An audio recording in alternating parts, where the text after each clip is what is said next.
So far, we've been focusing on a document retrieval task where somebody's reading an article and we just want to search over all other articles in the corpus to find one that's most similar or very similar to the article that the person's reading.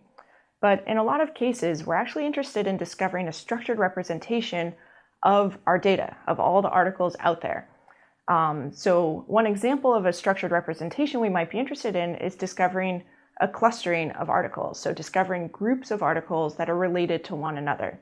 And we're going to discuss both reasons why we'd want to perform such clustering, as well as algorithms for performing this clustering.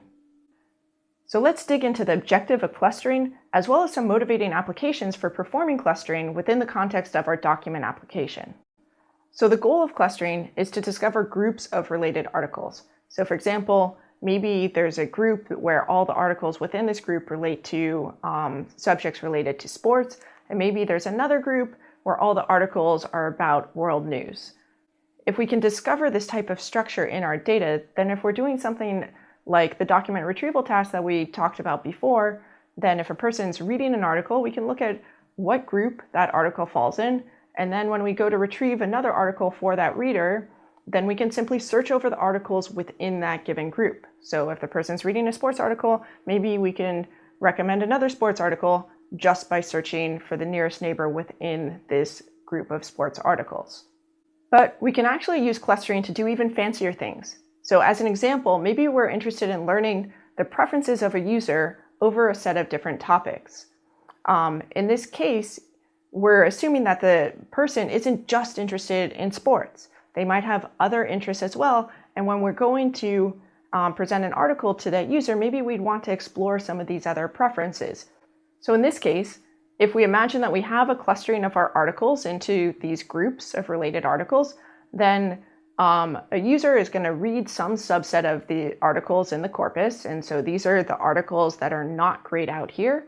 So those are all the articles that the user read. And then we can imagine that the user gives us some feedback about the articles, whether they like the article or not. So a plus sign is going to say, yep, like the article. Minus sign is going to be that they did not like the article. So this user liked those two articles in cluster 1, that green cluster, as well as this article in cluster 4, the orange cluster. Didn't like the article that they read in this blue cluster, cluster 2. Did not like this other article read in cluster 4. Liked this article in this blue cluster, cluster 2, and so on. And after we get this feedback, or as we're getting it over time, we can use this to learn this type of preference vector over topics. One thing that we're going to discuss is that we don't actually have topic labels like sports, world news, and so on, but we do know that there are groups of articles, and we can use it to select articles from these groups, or we can post facto go in and dig into these groups and put labels on them ourselves.